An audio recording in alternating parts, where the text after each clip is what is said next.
என்னை ஆட்கொண்டவரும் நான் சேவிக்கிறவருமான ஆண்டவராகிய இயேசு கிறிஸ்துவின் நாமத்தினாலே அன்பினல் வாழ்த்துக்கள். கிறிஸ்து இயேசுவுக்குள் மிகவும் பிரியமான அன்பு சகோதர சகோதரிகளே, நீதிமொழிகளின் புத்தகத்தில் 16வது அதிகாரத்தில் 28வது வசனத்தின் கடைசி பகுதியை குறித்து கொண்டு தியானித்து பாருங்கள்.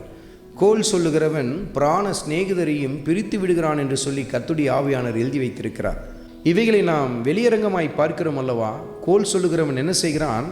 பிராண சிநேகிதர்களை கூட என்ன செய்கிறானா? பிரித்து விடுகிறான். பாருங்கள், மிக அருமையான நண்பர்களாய் காணப்பட்டிருப்பார்கள், ரொம்ப அருமையாய் உயிருக்குயிரான சிநேகிதர்களாய் காணப்படுவார்கள். ஆனால் இந்த கோல் சொல்லுகிறவர்களுக்கு அவர்கள் இடம் கொடுப்பார்கள் என்று சொன்னால் அவர்கள் பிரிந்து போய்விடுவார்கள் என்று சொல்லி கர்த்தருடைய ஆவியானவர் சுட்டி காட்டுகிறார். ஏனென்றால் இந்த கோல் சொல்லுகிறவர்கள் என்ன செய்வாங்க? ஒருத்தரை பற்றி மற்றவரிடத்தில் போய் இல்லாதது பொல்லாததெல்லாம் சொல்லுவாங்க.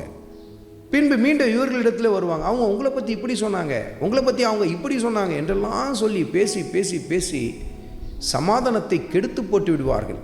பிராண சிநேகிதர்களை மாத்திரம் அவர்கள் பிரித்து விடுவது இல்லை, சமாதானமான குடும்பத்தை கூட அவர்கள் பிரித்து விடுவார்கள். பாருங்கள், அருமையான மகனே, அருமையான மகளே, மற்றவர்களை குறித்து இப்படி நீ புறம் பேசுகிறாயா, கோல் சொல்லி தெரிந்து கொண்டிருக்கிறாயா? இந்த சுபாவத்தை விட்டுவிடு என்று சொல்லி கர்த்தருடைய ஆவியானவர் சுட்டி காட்டுகிறார். அது மாத்திரமல்ல, இப்படிப்பட்ட சுபாவத்தை உடையவர்களிடத்திலிருந்து விலகி வாருங்கள், அவர்களுக்கு மிகவும் எச்சரிக்கையாக இருங்கள் என்று சொல்லி கர்த்தருடைய ஆவியானவர் சுட்டி காட்டுகிறார். அப்படிப்பட்டவர்களுடைய வார்த்தைகளுக்கு எந்த வகையிலும் செவி கொடுக்காதிருங்கள்.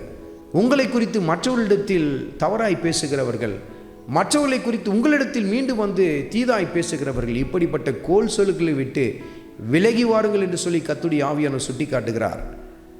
அப்படி இருக்கும் பொழுது உங்கள் ஐக்கியம் மிகவும் அதிகமாய் வளர்ந்து பெருக ஆரம்பிக்கும். பாருங்கள், ஆண்டவராகிய இயேசு கிறிஸ்துவின் கிருபை உங்கள் அனைவரோடும் கூட இருப்பதாக. ஆமென்.